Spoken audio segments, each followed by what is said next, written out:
Welcome once again to the newest edition of 3 In, 3 Out, the most unique Seahawks recap show in the multiverse. I'm your host, Clinton Bonner, coming out on Twitter and find me at Clinton Bond, and I am joined by the one, the only, the great Brandon Shelton. Find him out on Twitter at SeahawkersPod. Today we will be reviewing that loss. It is what it is, the loss to the 49ers, Thursday Night Football. 1-4 in our last 5. We're maybe sliding away here, Brandon. However, in 3 In, 3 Out fashion, Brandon, it ain't all bad. I go back, I rewatch, I rewatch with intent and purpose. And darn it, man, there's some good stuff to talk about too. We're gonna get to that into the micro moments today. So, Brandon, I don't believe you. You don't believe me? Not even one. Not a one. I will grant you one in that is actually in worthy, but I'll have to call you out if the other 2 of the other 3 ends don't count. Okay, fair enough. I get it. It's kind of like a free square. Not so bad, right? I can take a free square. Ryan 911, our live executive producer, coming in with a $10 super chat. Dear Clinton Claus, all I want for Christmas is 6 ins. P.S. I've been very good all year. I have included $10 in lieu of cookies. P.P.S. If we can't get 6 ins, 80s movies references will suffice. Well, first and foremost, Ryan, thank you, dude. That's, mighty kind of you. Our executive live producer, as you said there, Brandon. And yes, 80s and 90s, movie references it's kind of what I know, right? I'll stretch into the 2000s because that's just how how big of a person I am, how wide I go there, Brandon. Speaking of baby, #1 in special teams, our Seahawks. Yes. Hey, if you ain't first, you last, right? So we could celebrate that all day long. I suppose it is a third of the game. It's good to see us up there. And actually, it's going to come, maybe a bit of foreshadowing, Brandon, because we're going to talk a little bit about special teams. Now, the real question is, would the vase have broken if I didn't say that? Is what we're gonna have to find out. But Brandon, it is 3 In, 3 Out. We must go through the micro moments. We have to go through, and I just want to go off the top and say, we won't be talking big errors. We know what the big errors were. We won't be canvassing them. We won't be talking blown coverages. We know what the blown coverages were. We won't be canvassing them. Everybody's been talking about them since Thursday, but we're going to talk about some other stuff here. We do not get the win, so what we don't get to do, but we still got a job to do. We got to start with an out. Let's hit the whammy. Let's get this party started. Can you start a party on an out, Brandon? I felt like you ended that statement with a question mark. I mean, can you start a party with an out? Is that a way to start a party? I know. Can you start a party with an out? That, you know what? That might be a good question. Yeah. See, hey, someone's calling you out, Clinton. You remembered the rule because, for one, you knew that we weren't doing the rule. And nope, that doesn't. It's not one of those things where the if P then if not Q modus tollens doesn't work that way. No. I only not remember the rule when we win. Let's be very clear. But thank you, Beta. Property of rulemaking. Yeah. Yes. Hey, Brandon, I'm having a little hard time hearing you today. Maybe it's me, maybe it's you, but it's a little lower than normal. I got you. I'll talk louder. Perfect. All right. So, hey, before we do get going on our ins and our outs and our outs and our ins, unfortunately, in that order, remember, folks, if you're here live watching us on YouTube, hey, hit the likes, hit the subscribe if it's your first time here. I'd say very importantly, it is the season of giving, right, Brandon? So share the podcast with your fellow, brethren. If you're a Seahawks fan, chances are you got other Seahawks fans in your life. If you got to, stock the stuffing, what am I going to do with that stocking stuffer? I don't know. Just slip a little thing in there. Say, hey, you should listen to the Seahawkers podcast. You should subscribe. You should download. And you're going to increase the Hawkra. And it would take us from 7-7 to at least 9-8. 2 out of 3 ain't bad, my man. That'd be quite nice. Look at Nightbot. Nightbot's helping us out. Look.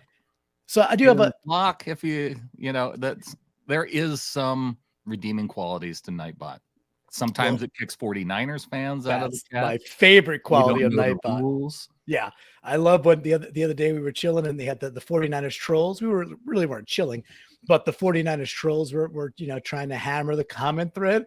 And Nightbot's just bouncing him like it's Roadhouse. I'm like, I love you, Nightbot. If I could tip you, I would. I'm not sure I could tip AI, but we probably can at this point. I'm not particularly sure. But we do have to we hit the whammy, and we haven't talked Seahawks football yet. Brandon, this is one I know you want to talk about. This is one so let's get right to it. Let's get right to it. Quarter one, 8:30 to go in the game. It's a 0-0 ball game. Folks know we like to wet the canvas a la Bob Ross, because I know I've heard from some of you saying, yeah, actually, when you give the timestamps, I go back and check it out. Cool. So I hope you do. So this is San Francisco with the ball at their own 21-yard line. It is a 2nd and 3 play. You got Purdy under center, Ayuk going right to the left. And this is a play where on the right to left, Barton really slides right. Yeah. He slides right. Brooks kind of does a little hop, a little shimmy, doesn't really slide right. So right away in my brain, I'm going, this is interesting. One dude just moved about, what do you think, Brandon? 3 yards, probably to the right. Yeah. And one dude barely budged. So interesting. And we're overloaded up on the left-hand side. I counted, you know how many dudes we had in the box on this particular play, Brandon? Oh, I'm sure it was probably at least 8. It was 9. We had 9 players in the box. Why is this an out, you ask? Well, okay. On the hike, it's a handoff to McCaffrey, of course. You got Mike Jackson like setting the double edge. Like Nuos is out on the left, Jackson sets the edge. Okay. Then you got Neal, who is in the box also, and looks like he's going to be doing one of the gaps, right? And then the part that I want to talk to you about is there's a gigantic hole. McCaffrey goes for 23 yards. Barton tackles him downfield, and I don't know where the out sits. Brooks flies to the left of Brian Monet and he is so sure he is supposed to be where he's supposed to be. Right. And maybe he is. Barton doesn't move. No. What? Who's at fault here? I don't know who's at fault. But the hole, it is literally, I have a pretty big couch in front of me. It's probably, looking at it, it's probably like a legit 7-foot hole if you laid down Shaquille O'Neal, maybe even 8 feet. So what's up? That's the out's in there somewhere, but I need you to help me figure this one out, Brandon. I'm going to give the out to both the linebackers for this reason, because I feel like this illustrates maybe part of the problem with our defense is that you have a linebacker in Jordan Brooks who completely commits to a decision. Oh boy. Although maybe the wrong decision, because he just charges that hole and it's the complete wrong hole, because obviously McCaffrey goes through the wide open one. Barton is back on his heels and is late to react to McCaffrey going through this large hole. Like, he allows McCaffrey to get past him before he's tackling him. Like, he's tackling him from behind, not going downhill at McCaffrey. So it's an issue with the linebackers. You have one guy who's and you can mix and match. You have other times where Barton will commit to a completely wrong decision too, and Brooks will be left out there to try and clean up. But for them to not be able to do, just be on the same page, or have a guy who just happens to guess right. You mentioned how that left side of the line was overloaded. Well, Brooks goes right through the left side, leaving that wide open hole. Yeah. And I'm, because I can't diagnose it further than that, I'm fine with they got to share this out, because I did think there was equal faults here as well. It could have been a run blitz by Brooks, so he could have. I don't think so. I don't think it could be. Could be. We don't know the call. Yeah, true. And yeah, so but the way he reacts, I don't think it is. And the piece that I also think is, like, you got Jackson and Ryan Neal to the left of you. Like, I didn't think, he beelines through that hole, and he does get through that hole. Yes, there are two choices. If McCaffrey would have taken that hole, that would have been a 3-yard loss. Right. He would have gotten cream. But here's the thing. Even if Brooks wasn't in that hole, if he went to the other hole and McCaffrey took that one because it was temporarily open, it would have been a 0-yard gain. Neal was right there. So so that's the part of my brain where I'm like, wait a second, we're overloaded to that side, but you still chose that left side. So I don't know further if folks watched it or heard other breakdowns of that play, love to understand it. But again, that was Q1, 8:30 to go. Pretty. And again, I have to point back to Cody Barton. Like, wasn't you have this moving. wide hole, and you're waiting for McCaffrey to come to you before you make the tackle. Yeah, bad all around. Is the unfortunate part of our linebacker play this year is that it has felt like Barton has been mediocre. I think that I would frame him that way. I think at times pretty good, actually, where I think Brooks has regressed, and together, the thing is, together they're not playing as like one, and it's showing out quite a bit. And we're not talking about blown coverages, because there were some blown coverages in this game that I think Brooks was supposed to carry a few times. It didn't happen either. So, but also tackles that Barton just whiffed on, on those blown coverages too. Yeah, I feel like we're going back and forth with a bit of a piss and match on who do we want to blame more. That's both okay. Of them. I'm telling you, we blame both of them. Yeah, you're right. They both share the first out. All right, we got ins to get to. Let's hit that first whammy to the in, or second whammy, I suppose. Thank you, Ryan. Yes, every time with the whammy. All right, we are still in the first quarter. It is still 0-0. 11:42 to go. San Francisco has the ball at their own 15-yard line. It's 3rd and 5 at this point. If you remember, defense played pretty good to get out of the gate. We were pretty okay. And in fact, throughout the game, Seahawks defense out of the gate, they played okay, man. Played okay. Besides, but before a couple of big 1 3 and out on the first drive by the 49ers. I'm saying the defense played pretty well. The defense opened up okay. We were hanging in this game, but here's a little ditty here, right? So it's 3rd and 5 at this point. This is again San Fran at their own 15. Purdy's in shotgun. You got trips left. It's 5 wide, just 5 out. Trips left.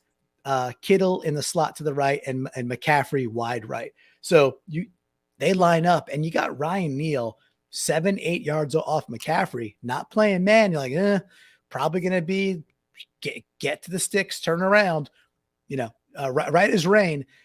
McCaffrey goes, at that point, it was 3rd and 5. He goes 5 yards, turns around at the sticks.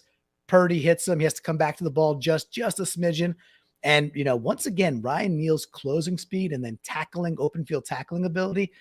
Ryan Neal's good at football, man. He keeps it 1 yard short.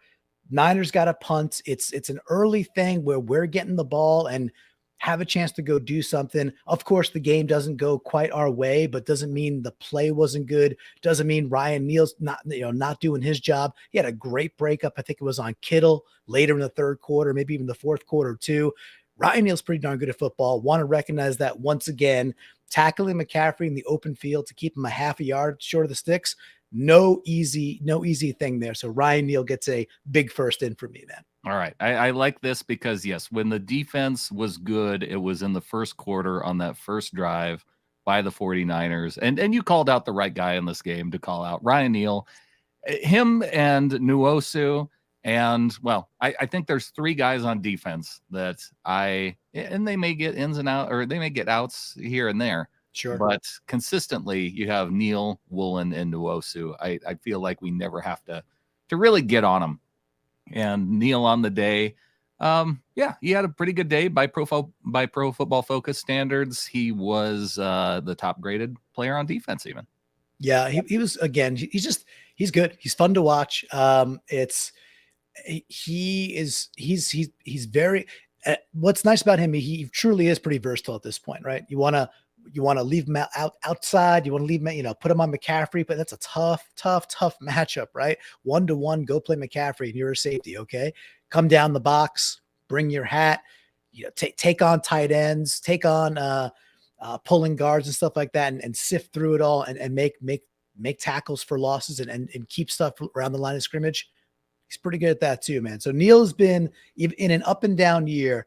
Neil's been a bit of our steady Eddie, and that's that should be recognized. So anything else on Mr. Neil before we flip back over to the outs? No, we don't want to turn this into an out. Yes. Let's leave it at that and just congratulate Ryan Neal with the only in of the day.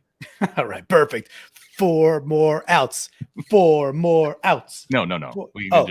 Just 2 more outs. Okay. Yeah. I got confused with the math. All right. This particular out, I saw it 3 or 4 times. So maybe it counts that way. But I'll signal out a particular play. So this is now Q4, 12:24 to go in quarter 4. We're still down 21-6.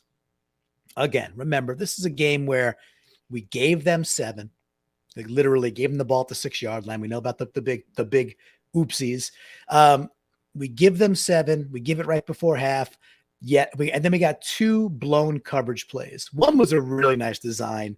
I don't want to give the Niners too much credit, but the look left, the look right, the fire over the middle. It's, sometimes you get got, and that was a nice play. Confused the crap out of Cody Barton, by the way. Oh yeah. Oh, and Brooks. Yeah, back to that. Barton stuck one way. Brooks committed too much to the throw to the right. Okay. While we're on that, Barton actually. So, just to illustrate, I feel like Barton is very slow to react, because where does Purdy fake first? Left. He fakes to the left first. Yeah. And then he fakes to the right. Yeah. After he fakes to the right, Barton turns to Purdy's left. Like not even toward the fake, which is where Brooks was going. Brooks was okay. They're going right. I'm going at it. I'm committing that way. Barton turns his back to the play, and the Kittle goes in between the two of them. Right down the middle. Yeah. So it's again, good scheme, and we have our B&B problem, right? So that's I don't understand Barton though. Why are you? He just faked that way. You think he just triple faking? It's gonna come back. I don't know. I'm not sure what he was thinking on that one, but it wasn't good. I think an even more glaring issue that I saw here was, again, 12:24 to go. It's a 3rd and 7. So this is after Seattle puts the ball at the half-yard line. That great punt with Dixon rolls down to the half-yard line. It's a 3rd and 7 now from their own 4. So the play ends up with a conversion. I think it's to Juwan Jennings. I think that's how you say his name, number 15. I was like looking at the dude being like, I don't want to look at Crabtree. I don't want to think about Crabtree, although sometimes thinking about Crabtree is kind of fun. But all I could think about was Crabtree out there. But it's a little slant, and it's a complete pass. Yeah. What really, really got me angry was Quentin Jefferson's get off the ballness on a lot of these particular plays. Go rewatch that play. Jefferson doesn't get off the ball. It's like they're only rushing 4, and he's not putting any pressure on, I think it was number 74, which is like Spencer something. It's a rookie from like Texas San Antonio or something like that. I think it's Burford. So anyway, Jefferson's motor / effort, a couple times during this game, the ball is hiked and he is nowhere near like just charging out of the gate off the ball. Now, I know sometimes in like a run fit, you're not going to just charge ahead. It's not what you're trying to do. Right. But it's 3rd and 7 from the 4-yard line. Your job is to just get into the lane, put your hands up, do something. He does nothing. And it was like, it happened 3 or 4 times this game where he wasn't even on clear passing downs, not even like charging at the guy. So for me, super, super annoying. And I didn't get it. So Jefferson, big out for me. And it was worrisome, man. It's like that, it's what is it? The old, is that Twisted Sister? If that's your best won't do. That's how I was feeling about that, Brandon. See, and here I thought you were going to give it to Cody Barton for his slow reaction time, as he was able to follow Purdy's eyes in the situation. But again, we've probably piled on him enough. Barton lays a stick on the guy. It's a slant. He puts it in his chest. It's not the easiest thing to defend for a corner or a linebacker. And you got to do a better job to help out your team by getting a little freaking push, and zero. And Jefferson's the more cranny-ish of this particular play. And he On the day, not a ton of pressure either, but that goes for, I don't know, the whole team on defense. You had 2 pressures from Nwosu, 2 pressures from Harris. Jefferson had 1 pressure. One of those was a sack. And yeah, a couple guys with 1 here and there. So just not what you would hope to see with this 49ers offensive line and a quarterback that we saw when they got pressure on him. He struggled with accuracy. He just was, and I know it's like whatever his 3rd game, 2.5 games in, whatever. Maybe he'll be really good one day. Maybe he'll just be whatever. He was fine. Purdy, he's fine. But when we had pressure, which we'll talk about in a second, when we had pressure, he was below mediocre. He wasn't good with any semblance of like pressure with 4 people, which again, most quarterbacks are not. That's kind of the kryptonite, right? But it was super frustrating that we couldn't get a little bit more home, or try and manufacture a few more times through as well. We did blitz. Diggs had a nice safety blitz that caused the disruption where they had a punt. There are a few times where we blitzed, and I thought it was fairly effective. But I saw a stat. I think we only blitzed, I want to say 7% of the time. It's a very low number. Yes, 7% is accurate. Do you know how many plays that works out to? Oh, that can't be that many. Hold on. Let me try some math. You work out the math in your head. Yeah, 100 would be 7. That's got to be 3. It's 2. 2? Okay, I was going to say it's either 2 or 3. Yeah. One time was the play that we probably all remember because it was Quandre Diggs in the backfield getting hit on Purdy and it fell incomplete. And one other time, which we probably can't remember because nothing happened. Right. Frustrating. Twice. And it worked. And it worked 2, once. Yes, it worked once. They did it again one other time. Wow. Okay. Hit that whammy, please, before I say more. That's frustrating. I knew it was low. Yeah, I was in my. You had the clue that it was low. Yeah, exactly.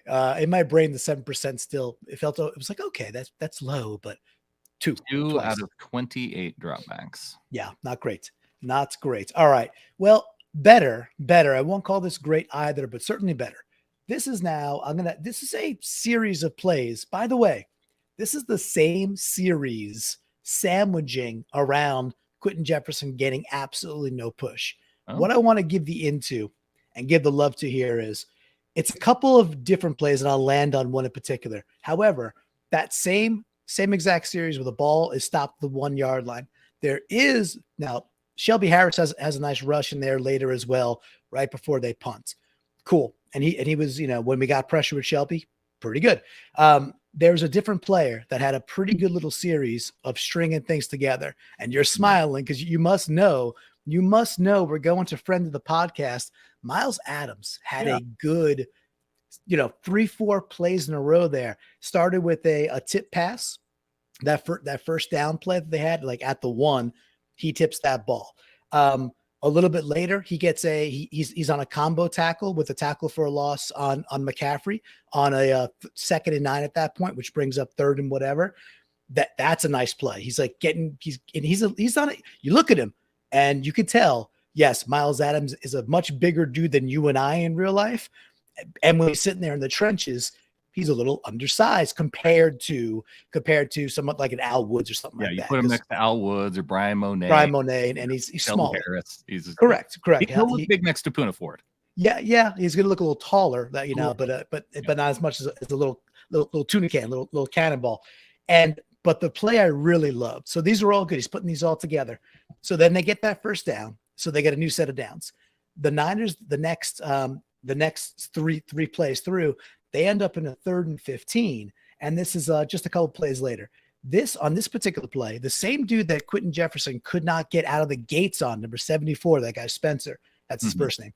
Miles Adams puts that dude on his rear end. And this is the play where Shelby breaks through, Nwosu breaks through, Purdy breaks right, and then throws it short, and it's incomplete, and they got a punt. Yeah. So giving some love to Miles, man, like 3 big plays in a set of like 6 where he showed up and he was the dude. Been been kind of waiting for this a bit and loving to celebrate it. But man, Miles Adams getting a big in for me because that was like the best consistency I've seen from him since the preseason. And he was just showing out like the way that you and I had talked about, like, we think he could be disruptive and be disruptive consistently. And oh, by the way, when you get pressure with four dudes, just with four dudes, Purdy becomes, he's Clark Kent. He ain't Superman. Well, he had the only batted pass of the day, so I suppose that if we're really having to dig for ends, Miles Adams is your guy. This is not digging. Go watch that play. Go watch that play on 3rd and 15 if you have it. As far as down as we have to go to really find ends, this to me, it shows you how tough this game has been. If this to me, I don't want this set of plays to be inworthy. I want this to be normal. Like, yeah, I understand. That's a good point. I want it to be normal too. That we could just get pressure with four dudes, and then the second time we send a fifth, get a batted pass every once in a while, right. Or have pursuit, or put a lineman on his back. Like, for him to be the one guy doing it, to call it out, that's the part. Yeah, that I totally understand.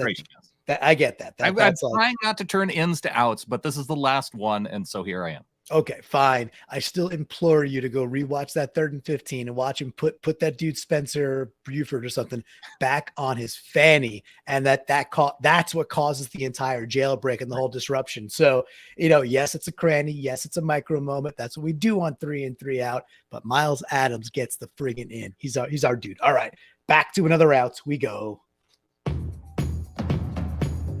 Okay, one more out. They didn't convert another 3rd and 15. Inworthy. In. Not a dump off pass or a short dump off pass, so they just get 15 yards on, right? Infuriating. All right. So this is now we're back on the outside of the ledger. All right. We give up the fumble before the half. It's 7-3. We know Diggs needs to catch that interception. Again, that's the big play. We're not going to talk about that as an in or an out. Obviously an out. He should catch that. We know Travis Homer, he gets popped, but whatever. Can't cough up the ball. We give them a touchdown because it's at the 6-yard line. Right before the half, they get the ball back. And the thing is, we're kicking off to them. I need some help here again. We kick the ball off, right? Yeah. Their dude, they start the 41-yard line. So just after we fumble the ball, give them a touchdown, kick it off, and we give them the ball at the 41. What I saw there was like kind of a succession of like not good enough. And it starts with Myers. It's kind of like a line drive kick to the 2-yard line. It's not in the air all that long. All right, that's number one. Derek Young has a shot at the Niners guy. And he's hauling ass. He's on the left-hand side there. Doesn't quite break down in time. He only gets a jersey. Guy blows right by him. You got Muse, can't shed his block. You got Radigan flying in, but can't get there quite late. I don't think it was like, oh, wow, that was so well blocked. I thought it was like, hey, we're supposed to be the number one special teams unit in the nation now. And coming out of the half where we just gave them 7 to go 14-3, now we give them the ball at the 41-yard line because we don't execute well. Shame on us. Like that was a out. I'm not sure who it's for, but I'll give it to the special teams unit on the left-hand side there. Not good enough against a better opponent. Yeah, and that set up what ultimately was a pretty short drive for the Niners coming out of the half. So, not living up to our number one special teams potential. Not going to be good enough. You know who was on that tackle, though? No. It was Jason Myers. And that's right. It was our other guy, Igwe Buke. Oh, nice. So, how do you say it again?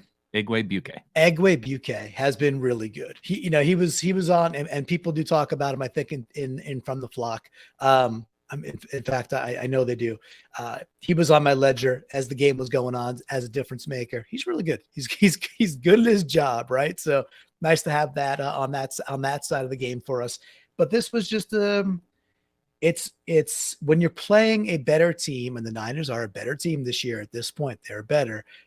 You can't do within the span of, I know we have halftime in the middle there, but within the span of, let's say, 2.5 minutes of gameplay, Right. you drop an interception where you should be back at the 50 or the opponent's 40. You fumble a ball, give it to them on the 6, and you let them start at the 41.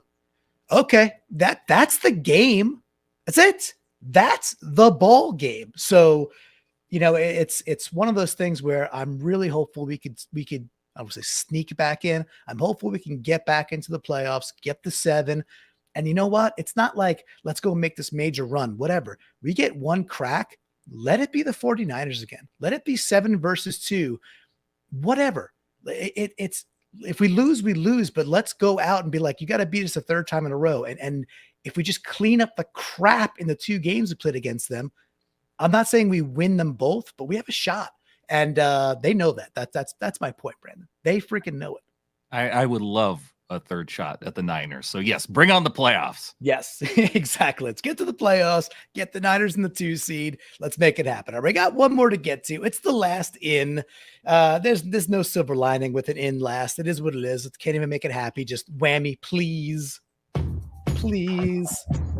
And here I saved my rant about the ins with your last in, thinking it was I for some reason I was thinking that we had already gotten through all the ins. Yeah, I heard you earlier, and I was like, oh, maybe he's just not counting. Maybe the Well, math I said you only get one, and then you Right. did a second one, and so then I thought we were done. But I guess this is 3 in, 3 out. So yeah, this you is get a right. bonus 3rd in for the show. Yeah, well, that's almost as good as what Ryan wanted. Ryan wanted 6, and we were able to eke out 3, I believe. So this one, I as much as we're getting on the linebackers when they do make some stellar plays, I want to call them out. So Q2, 2:12 to go. Niners are at their own 37-yard line. It's only 7-3, and it's a 2nd and 9 at this point.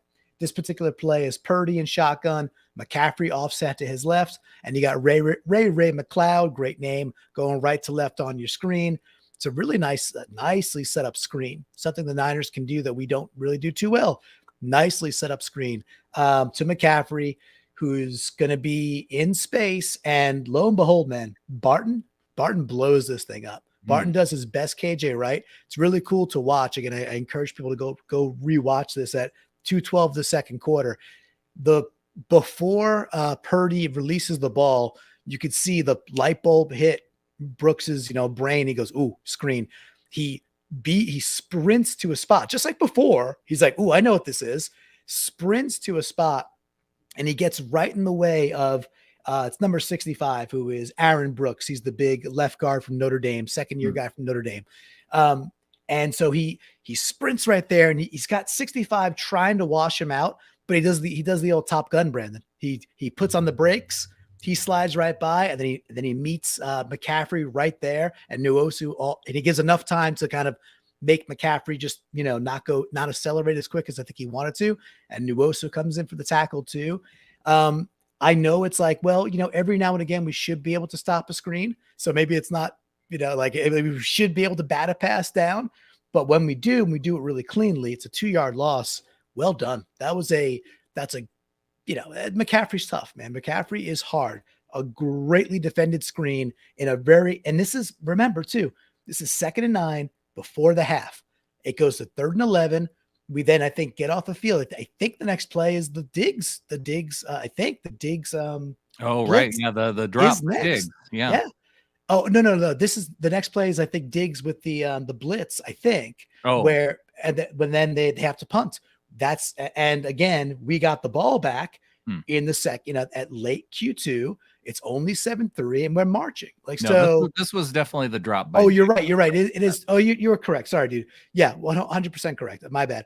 The very next play, right? Is that correct? The very next play is the Diggs drop. So it's like the compiling of the moment getting to a rookie quarterback. It's like, oh crap, now I'm in 3rd and 11. And then he makes a bad mistake, and Diggs drops the ball. And yes, then we get it back and we start marching, and then Homer gives it back up.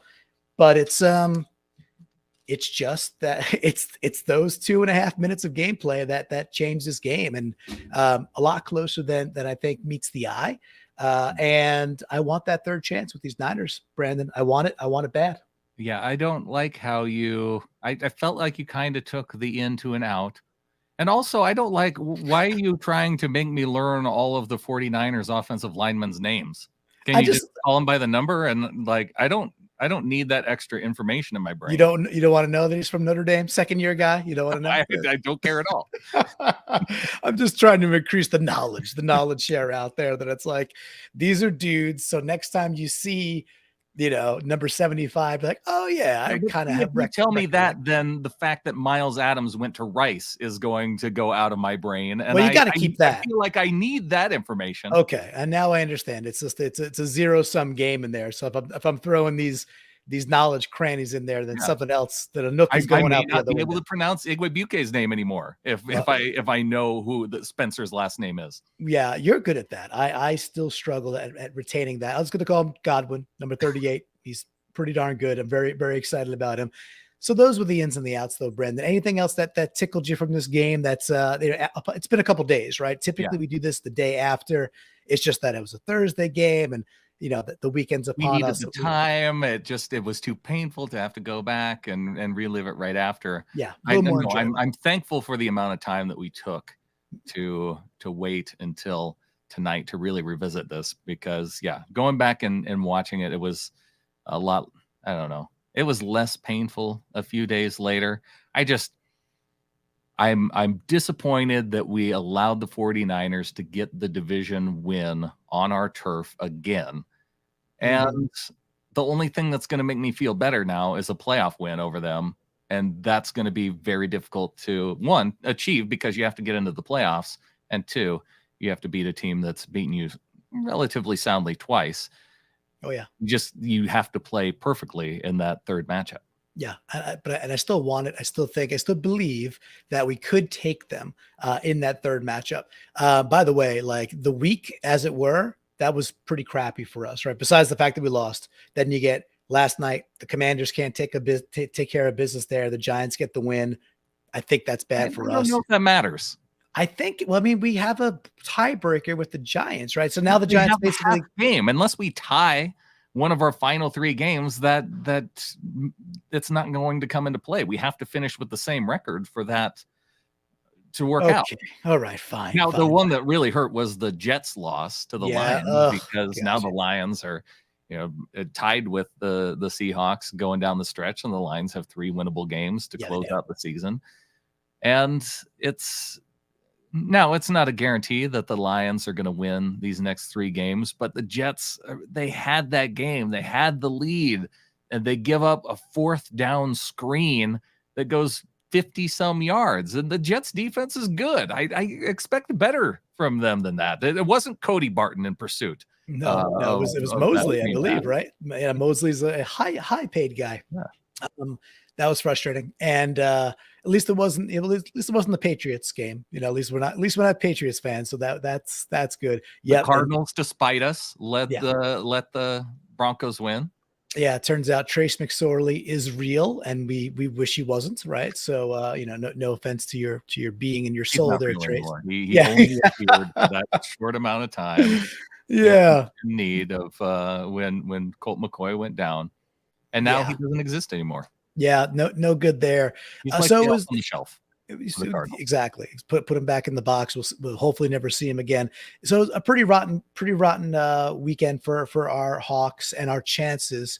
And with that, like you said, Detroit has 3 pretty winnable games. Now in like traditional Detroit fashion, they would find a way to lose 2 out of 3. But I'm not sure this is the same old Lions, right? So they were what 1-6 now they find themselves at 7-7. And the team has a bit of a lot of that good momentum going, that good juju. But we'll see. We shall see what happens as we look forward to this next one. We'll get to From the Flock in a second. But Brandon, as we look forward to this Chiefs game, what do you think, man? I mean, like besides the fact that it's gonna be freaking cold, the Chiefs haven't exactly blown people out lately, but they're still winning. Do you have a sense that like, oh yeah, we could definitely win this game, or is it like, 20-80 or something like that? Where's your heart? If this game were in Seattle, I feel like I'd feel a whole lot better about it because because it's in Kansas City. I like the matchup just in terms of how our offense matches up with their defense, how and how their offense matches up with our defense, because they don't really tend to run the ball. And I thought one of the reasons why we hung into this game against San Francisco, despite some of the mistakes, is that they chose to they chose to throw the ball as frequently as they did. Yeah. And so I think that relatively plays into our strengths. So we got to count on some mistakes by the Chiefs, and we got to count on take advantage of those opportunities. Like when Diggs has an interceptable pass, you have to take advantage of those opportunities. So it's going to take a pretty perfect game. But Raff saying trap game. Everyone expects the Chiefs to win. We get to the turntables have turned, and now it's a Chiefs trap game situation. I like it. I hope it is as well. One of the more frustrating trends of the last 5 weeks has been we make a team look good running the football, and the next week or so they can't run it again. Right. The Panthers could not run the ball worth a lick versus the Steelers. The last time that the Bucks had a good run game was against Seattle. They can't run the ball at all, so that sounds like an us problem, right? That sounds like a Seahawks problem where we're making what are and the Panthers they do want to commit to the run, and they had been since the coaching change with what's the name, is it Wilkes, I think, right? Yeah, That's the Wilkes. Yeah. See, that's in my brain. Yeah, there you go. That so I didn't have to. That's in there, so nothing else got kicked out. Good, that's good. And with that though, my point being is, don't be surprised if we're sitting there looking at McKinnon's line being like, really? Friggin' McKinnon, 110 yards, 2 touchdowns, not even Pacheco, McKinnon. It won't shock me, is what it boils down to. However, still holding out hope that this is a game we can win. And some of the other nice things, it was just cool to see. I thought Ken Walker on the rewatch looked lively. Yeah. When we did commit to the run a little bit and get him outside a little bit, it worked. He was pretty effective, I thought. I'd like to see more of Walker against the Chiefs defense. I think that could be a way to go again. You shorten the number of possessions that each team has by running the football. You don't want to give the Chiefs a ton of possessions, because with more possessions, they're going to score more points. And so I think that's going to be a key to the game coming up. Yeah, I think so. All right. So we talked a little of the future. We certainly looked back at the recent past, and now it's time to also look at From the Flock, the beautiful section where, you all get to say your 2 cents about the game. It wasn't as voluminous this particular week, and that's natural. Number one, it's a Thursday night. Number two, when it's a loss, and a loss that we're kind of out of the game early, people tend to sit back in the recliner and just watch the game a little bit. We're going to get everybody's ins and outs. But we got them all there. Tear it down at all. We even got live outs from Ron Pepper, because we're starting with an out because, of course, he calls out Fant standing and watching while his guy, who he missed, proceeds to blow up the backfield. So Ron, that's actually a good call, dude. That was on another take I had when I was watching it today. I saw the guy in the backfield, and I hit the little 10-second back button. I was like, how did he get back there? And then I watched it again. I was like, oh man. I was like, Fant just whiffed on him. Now I think it's Bosa. I'm pretty sure it's Bosa. He comes over, and he's got the Bosa assignment. But on that particular play, and I know it well, I've watched it a few times, Bosa kind of just gives him a little shake, just kind of gets his hands in him, and then he's around him in no time flat. He gets inside him, and Fant literally just turns slowly and realizes I'm beat. We have to wonder if a traffic cone would have done a better job at slowing him down. Bosa would have had to take a couple seconds to process. Do I go over to the left or the right of the cone? It would have, I think, slowed him down more.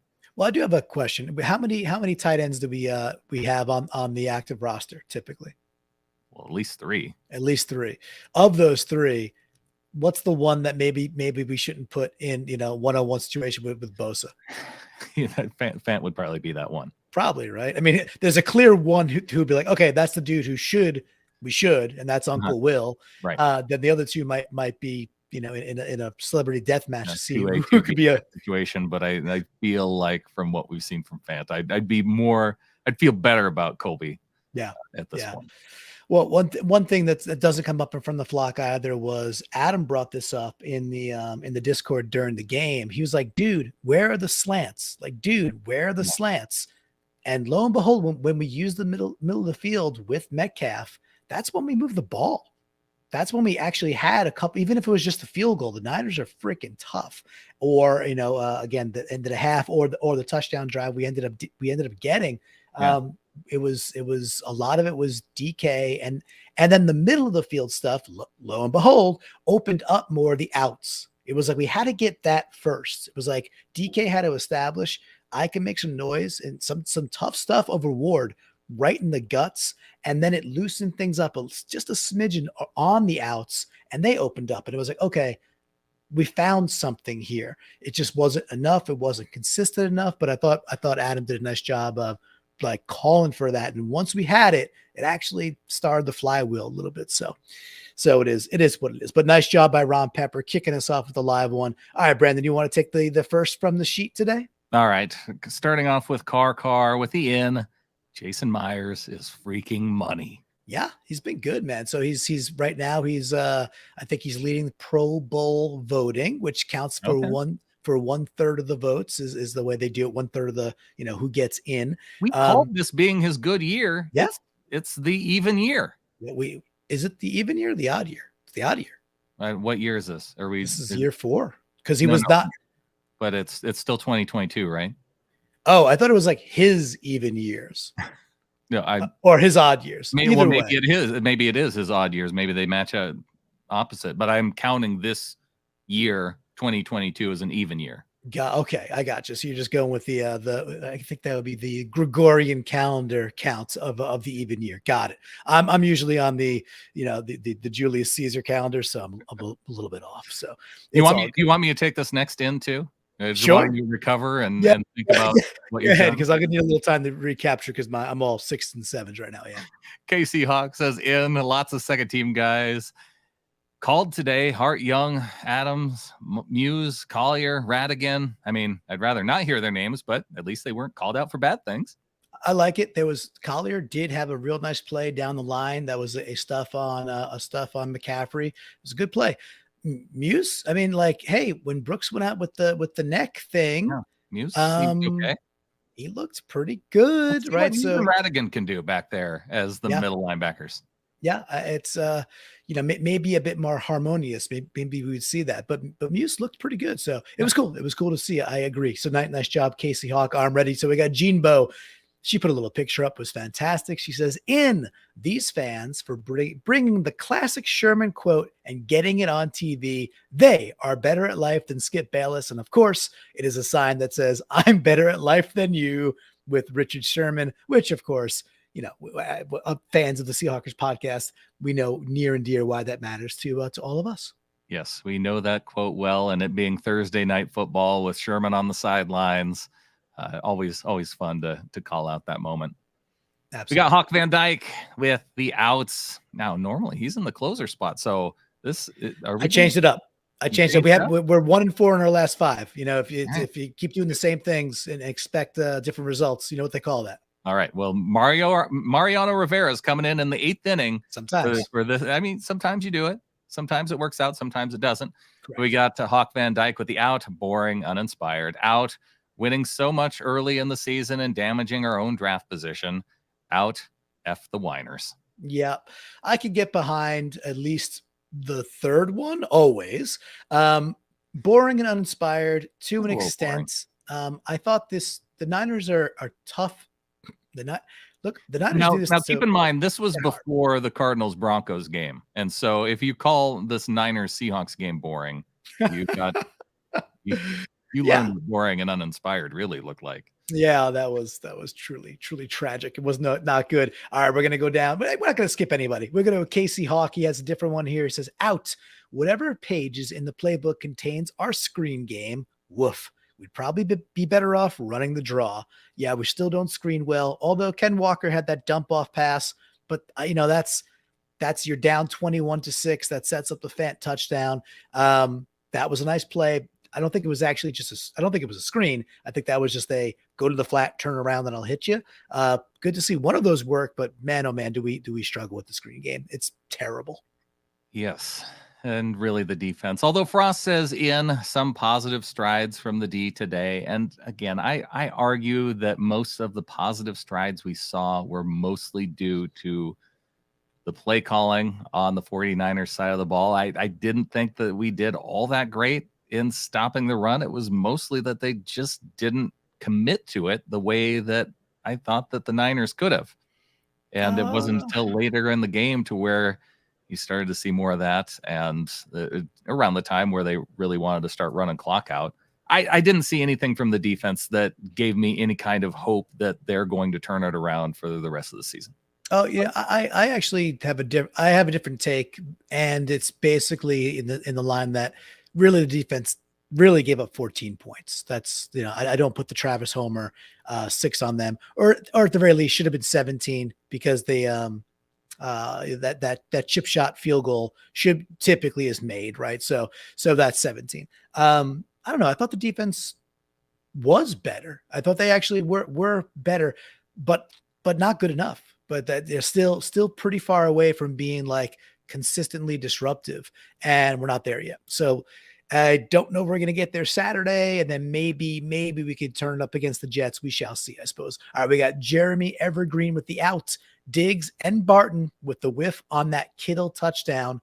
That was disgusting. Yeah, the whole play was gross, and then the tackling to not make a tackle was doubly gross. Well, and you never want to see Kittle in the end zone, not once, not twice, but that's exactly what we saw. This was on a play where he was in the open field, and Diggs, I don't know if he really needs to dive at Kittle's leg with one arm out. That's not going to bring Kittle down. And at least if Diggs gets in there and drills into him somewhat, then Barton's able to come in and clean up that tackle, since he couldn't make it himself. Like, you got to give him some help and slow him down enough for Barton to be able to finish it off. Yeah, it was like Chandler Jones versus Mac Jones. Mac Jones he needed a little. Turns out he needed a little help to try and stop Chandler Jones, and that didn't work out so good. I don't blame Mac Jones for that at all. Whereas I have some blame for Barton and Diggs. Gotcha. Okay. I won't even throw any more Patriots names out there, because I want you to retain your Seahawks knowledge, and I will definitely won't say Jacoby Myers. Well, see, Frost, he can't even type Igwe. He's got number 38 continued to be impressive in the return game. Yes. Makes sense. Godwin, you really, really good. He is, man. Like, he's legitimately the type of dude you want returning kicks. Funny enough, I did look up his stats too. He's only 3 years in. He's from Northwestern. It's his 3rd year in the league. Do you know how old he is? It's a bit of a clue. 28. Yeah, 28. Kind of, so that's one of those dudes gets going in the NFL 25. Who is he? Whatever. But now he's an effective special teamer, and hopefully he's already helped the team. Yeah. And against like a Kansas City, or against Kansas City, when you talk about a perfect game, yeah, man, like taking one down to the 15 to 20, possibly scoring a touchdown. That's the kind of stuff we're going to need to beat these Chiefs. So why don't we go get one of those, right? Absolutely. Got Jeremy Evergreen with the out, our O-line. We have to get some guys that can open up some holes and give Geno some freaking time. Flatly, he ain't wrong. Now, the Niners put pressure on pretty much any team they play, right? They are just a very good front seven, and then they bring was it Tufuafa? Was that how you say his name, right? If I got it right or wrong, that's okay. But you guys know who I'm talking about. But he's who? They manufacture and bring pressure. With all that, I am so ready, so ready for us to bring in 2 interior offensive line changes in this offseason. I'm extremely ready for 2 of those 3 to be swapped out. I And felt like you were saying Tukuafu's name, but when you meant Hafunga. yeah, Tukuafa Havanga. Yep, that's who I meant. Okay. That's who I meant. Yeah. Palador is his first name. Okay. Tukuafu was the one guy who played defensive line and also fullback for the Seahawks For the offense. Seahawks, right? That's see what happened was like the reverse. But he did come from the 49ers, or did he go to the 49ers? There was some crossover. Right. But what happened was the reverse osmosis there. Like that guy crept back into my brain somehow, and I couldn't remember how do you say? Somehow I knew that you meant Hafunga. Yeah, Ufanga. Yeah. Ufanga can, Ufanga could he could play ball, man. He's a scary dude. All right, we got Travis Homer's Odyssey in. I'm not even sure if it was a catch, but Derek Young has been getting some snaps, and I'm looking forward to his ascension next year. They said they were probably going to review it anyway, but it was a really nice play on the sideline. Ends up getting called back. I forget what the penalty is, but null and void anyway. But a really nice ball and just showing some great feet along the sidelines, great hands. Yeah, I'm all here for the Derek Young hype train. I'd love the dude to be good. We're still going to be chasing, who knows what happens with Goodwin if he comes back next year. We're still going to be chasing like who's our third wide receiver. Still a big question mark for our Seahawks as we not heading into next year quite yet, but we know that's going to be a thing next year already. Yeah, I'd like to see Derek Young. Well, especially now if Lockett's going to be out these next couple of weeks. Yeah. I'd like to see Derek Young get a few more looks downfield. That would be awesome. Boy, his biceps with the out Taylor's penalty at the end of the first quarter. My sleeping 5-year-old son knew they wouldn't snap the ball there. In defense, especially in the first half, looked better than it has since before Germany.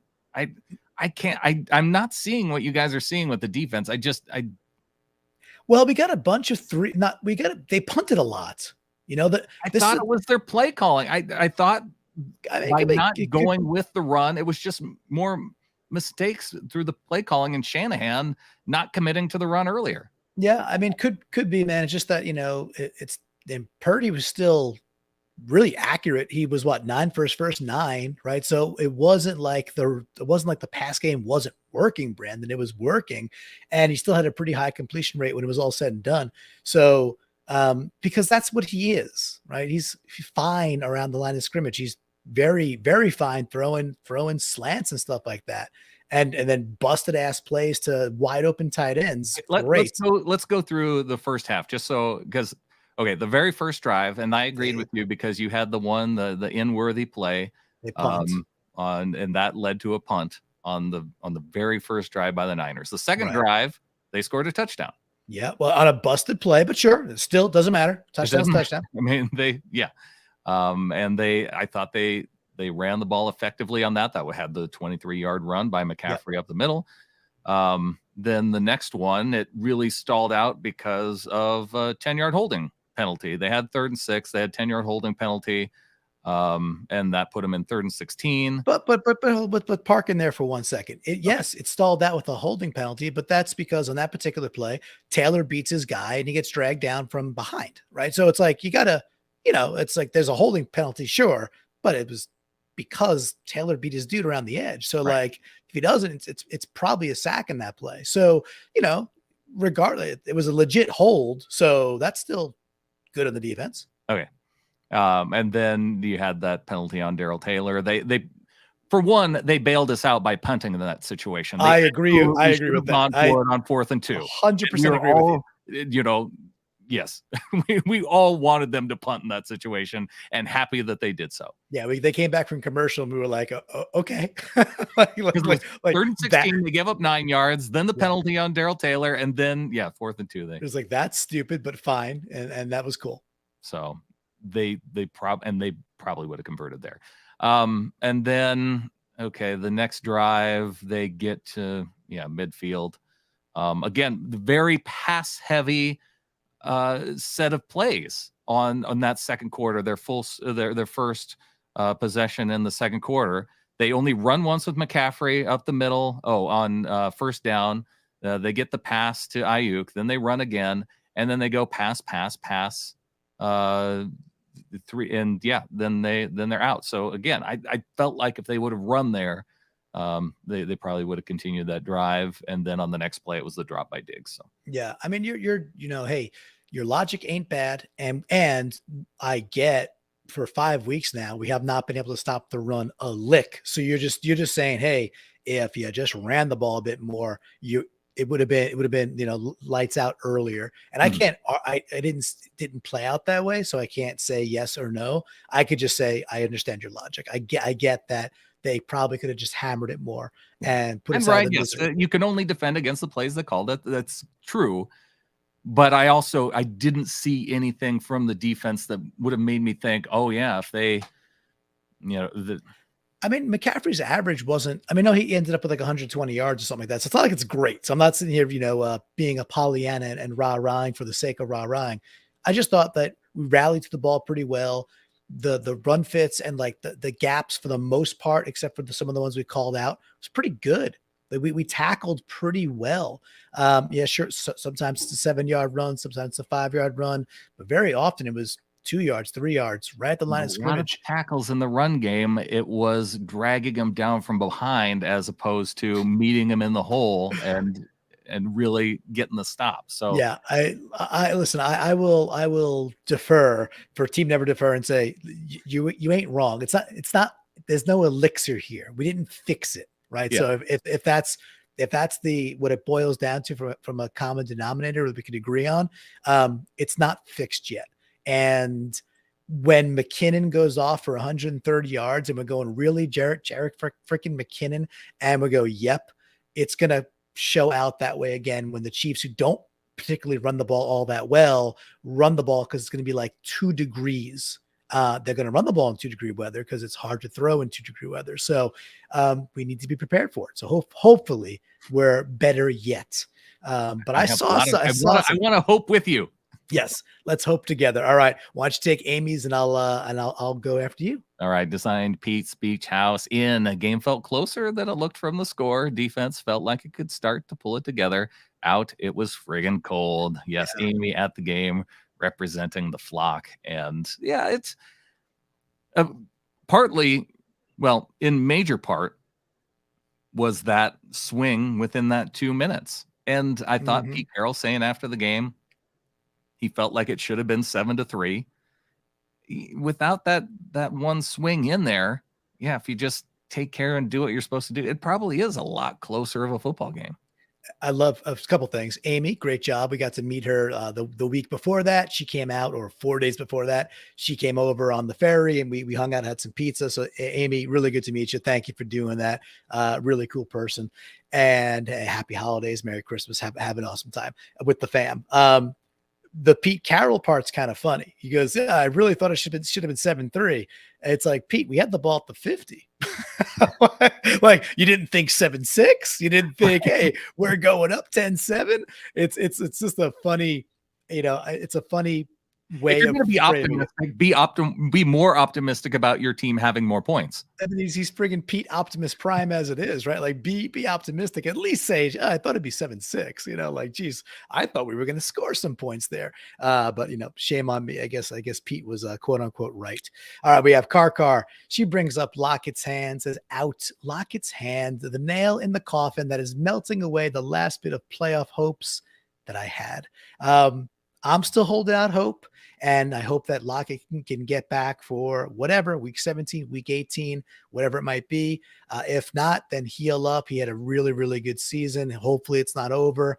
And, Brandon, you said it earlier, man. Is this how? Is it Derek? Is it more Marquise Goodwin? Is it back to more tight ends?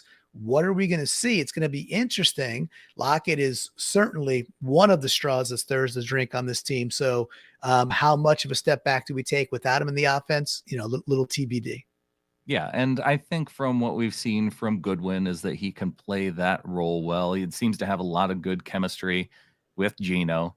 So I think that we can see some things from Marquise Goodwin in that spot, filling in behind Tyler. But yeah, who ends up getting a little bit more look? Who gets the Goodwin snaps now? Yeah, that'll be very interesting. Can we see some youngins step up? I will say, when we do PNW Prop Stars later this week for the KC game, a wager I absolutely will go look for will be something around Goodwin receptions. If Yeah. there's a Goodwin receptions, Like if prop it's out four there, and a half, like you're yeah. going over. Where are they gonna? Where's Vegas gonna set that line? And props are typically a little bit simpler to win on than the money lines. They got so much data.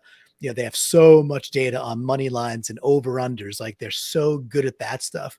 What Vegas, because it's just harder, isn't great at is what will Marquise Goodwin do in the vacuum of Tyler Lockett in 2-degree weather in Kansas City, right? It's like that one's just harder to nail down. But we have been watching all year that Goodwin's been really, really good number 3, a chance to be a number 2. So I'll be looking to definitely hammer that either a receptions over or a yardage over. I would like the volume on the receptions better. Ron Pepper with a live in. Clinton has hair? You don't think you didn't know? I got nice hair. Probably normally wearing a hat, so yeah, no, I got hair. I'm for those out there that don't, I'm Clinton's a visor guy. Oh yes, maybe hobo. Adam's not. Maybe that's why Adam's anti-visor, right? Yeah. I like the right, exactly. I like the hobo hat. I got hair. But thank you, Ron. I appreciate you seeing me, and I see you too. But yeah, I got hair. It's dark hair. I have some grays, but I'm 44 years old, so a little bit of gray, a little distinguished gentleman. It don't hurt. It's okay. I'm not gonna just for men this thing. I'm not that kind of shallow. But yeah, man, I got hair. It's a real deal.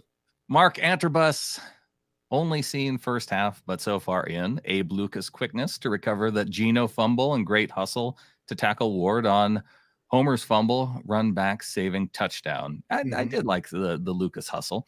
Yeah, me too. Out first quarter, 3rd and long, screen pass, Waldron, do better. Yep. Out, Diggs dropped INT, no excuses. It hit him in the numbers.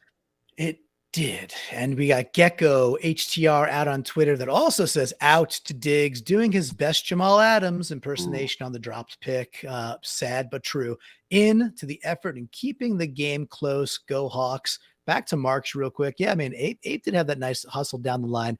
Again, this is a tough defense. The anchors, Abe, when Bosa went to the other side, Abe struggled on that particular rep too, right? The dude's just the best in the league right now. Yeah. Maybe him or TJ Watt. With that, again, 2 rookie tackles, man. It's like 7-7, 2 rookie tackles that we nailed it in one draft.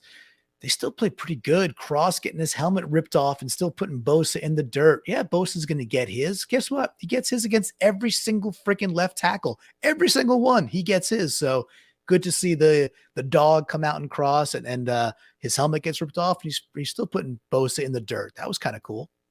Yeah, just looking at that. Okay, we have Charles Cross, 4 pressures allowed on the day, 1 sack. You have Abe Lucas, just 2 pressures, but 2 sacks. Austin Blythe, 3 pressures. Gabe Jackson, 3 pressures. Oh, man. Remember earlier when I said I really am looking forward to 2 of the 3 interior offensive linemen being changed in 2023? Yeah. Why are Jackson and Haynes still splitting snaps at this point? Is it because they're just both not in shape? I don't know. Well, like nobody's won the job, so yeah, they continue to split snaps. It's a weird one. Like sometimes I like to draw parables to other sports. You'll see this in hockey with goaltenders. Now it's a long season. I think it's 82 games right now. And they're thinking about going to 84, but it's a long season. So goalies are going to play typically, 25% of the time, regardless, 20% of the time at least. And sometimes you get to 33 and then sometimes you get like a true 50-50. It's just every now and again, it's like, yep, we don't really have a goalie, a number 1. We got 2 number 1s. But then when the playoffs come or they have like a must win game, they don't change the goalies out in the middle of the period. It's just, that's the dude. Like, okay, well, that's his game. Let him play the entire game. Yeah. And then typically a coach will make a decision and then ride that dude. Be like, that's our guy. He's the one. He's starting in the playoffs until he shows he shouldn't. I'm still kind of waiting for that moment. I think Beefy Boy the Seahawks are too, because they keep competing these 2 players together and nobody's just jumping off the page as being better. I think Beefy Boy's been slightly better. He's had his challenges too, but I think he's been better. And plus, I feel like he may be more of the future. He's definitely younger. That's for darn sure, right? Younger. So, Yeah, it will be interesting if, this week coming up, the Lions have somebody fairly easy, right? The Panthers, right? Lions, Panthers. I'm pretty Well, sure. that may not be super easy the way Well, that it's fairly, listen, again, because we make them look good doesn't mean they're I that thought good. they looked okay against the Steelers, but yeah, they have the Panthers coming up. Okay. It's So hey, Panthers, listen, Bears, go Packers. Panthers. Go Yeah, Panthers. Go Panthers. yeah. But but it's very likely, it's definitely more likely than not that after this week we'll be sitting at 7-8 and they'll be sitting at 8-7. That's a very possible outcome. Okay. So at what point do Carroll and the team say, maybe, all right, you know what, let's go more full youth, let's go more full beefy boy, and maybe in a couple other situations too. So it'll be interesting to see down the stretch. Are we still in it? Do we kind of lose our playoff chances, or not? And then if we do, what are some of the adjustments or playtime adjustments that happen? That do we just see lots more of a Muse and stuff like that? So it'll be at least kind of fun and interesting to watch. So yeah, I want to make the playoffs though, Brandon. I still want to make the playoffs. I do too, and Thanks. I think that Bailey closes us out well here. Yeah. With yeah, Bailey closing it out with the final one here at Bailey Liborn on Twitter saying out. That's it. That's the tweet. Yeah, very simple, very, very poetic. When you get swept by the Niners and they win the NFC West crown on your home field, it's out. No matter how we concoct this or try to talk ourselves into the ends, the bottom line is we got swept by the 49ers this year, and they're surging. And now we have Jalen freaking Hurts with a shoulder injury, Brandon. Oh, yeah. I mean, he's questionable for the game against Dallas, but he has a shoulder, I think it's a throwing shoulder injury. And this is the team that we, as a Seahawks fan, I think a lot of us are about to become temporary Eagles fans pretty fairly soon in a couple of weeks. It'll be supernatural for a lot of Seahawks fans to become Eagles fans when Gardner Minshew's at the helm. That is true. He might be starting just in a couple days versus the Cowboys, right? I think that one's on Christmas Eve as well, I think. So that'll be pretty cool. Gardner Minshew, one of the 17 quarterbacks that was in the rotation for folks who might be our quarterback this year, and yet it all shook out, and we have Geno, and Geno's been playing pretty darn well. I'll end with this part. Anybody who's on the "I told you so, Geno's not that good" train, you're an idiot. You're an absolute blithering idiot. If you watch these games and has he been a bit up and down this way and that way? Sure. He's still 31 of 44 versus, I think, the best defense in the league. And he's under duress within moments of hiking the ball this game. A lot. So anybody who's like, "Oh, I told you Geno's not that good," you can all go kick rocks. You're not being very smart. Go rewatch the game. Geno still played pretty freaking good, despite all these things against them. So I am very hopeful that against Kansas City, not exactly the best defense, we get great Geno, we get great Godwin, and we go get a big W on Christmas Eve, and we beat the Soviets in Moscow. If you could change, I could change, we could change. Go Rocky, go Seahawks. Let's get that W, Brandon.